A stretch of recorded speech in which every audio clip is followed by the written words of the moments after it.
in these examples, we're going to be taking a look at a bunch of different ways to make equations and inequalities. Okay, some are going to have equations, some are going to have inequalities. And so, again, and the assignment that we do as well is going to have the exact same. It's going to have some equations, some inequalities. Important thing will be to look at, is it something that represents an inequality or is it something that represents an equation? Now, we're always going to define our variables. We're going to represent what our domain and range are as well.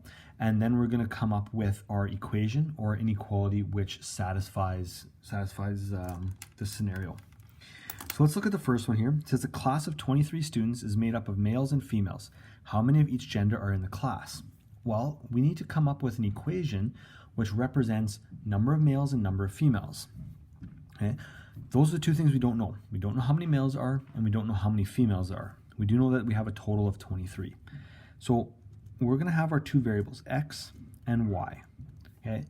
And now, please don't, see me as being gender, specific in this case, or being, siding with one or the other. Males are first here, females second. So I'm just going to do that x is the number of males in class, and y is the number of females in class. Okay, so x is going to be the number of males, y is going to be the number of females that are in class. When we talk about our domain and range, okay, so domain and range, we're looking at x values, okay? What are the restrictions that we're putting on x? Well, firstly, x has to be a whole number. We can't have negatives and we can't have any decimals.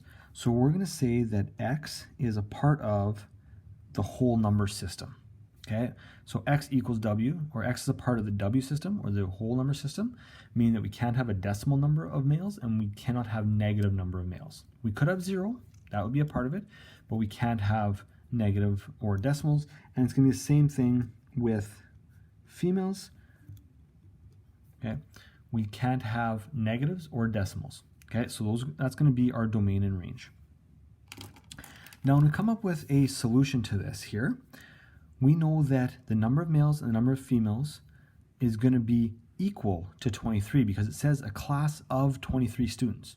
Okay, so that's an exact number. That's not a variable number. It's not like it's a max of 23 or a minimum of 23. It's an exact.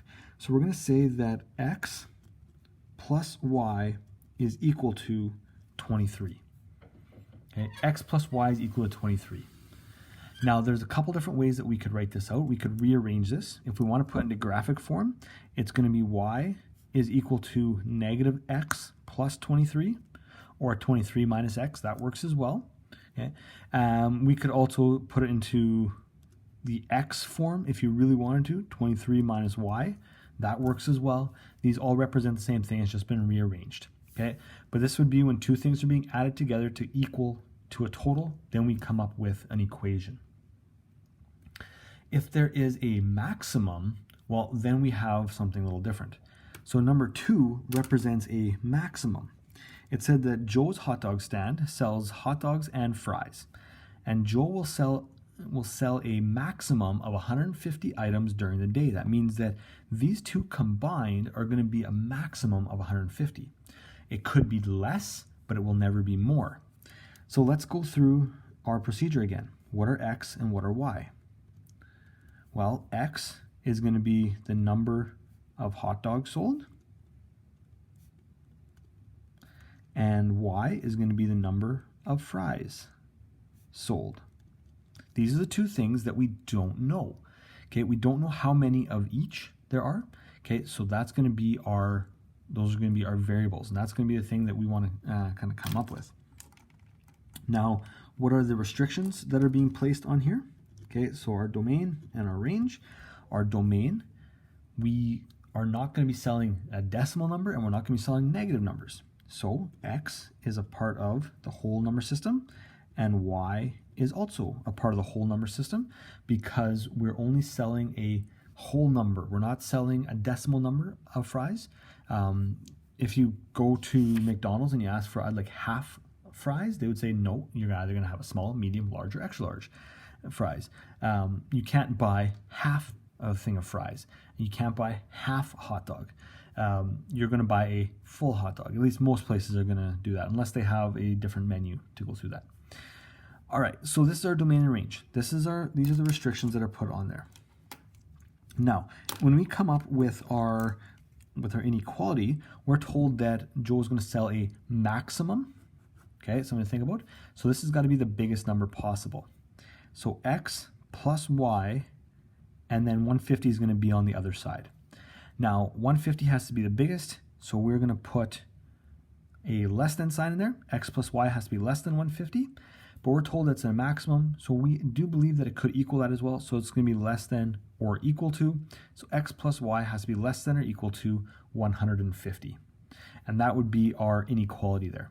Now again, these two examples deal with adding items together. We could also subtract them as well. And I can't remember if I go through, I don't believe I will go through actually any subtraction ones, but I might. We could look at we could look at an example where we're subtracting. We can maybe say that a large number minus a small number is less than 6. Sorry, a little burp there. So a large number minus a small number would be less than 6. X would be the large number, y would be the small number. And if we subtract them, then we get something less than 6. Something along those lines could be a subtraction as well, but it's two numbers being added or subtracted, and they either equal to a value or they are less than or greater than a value.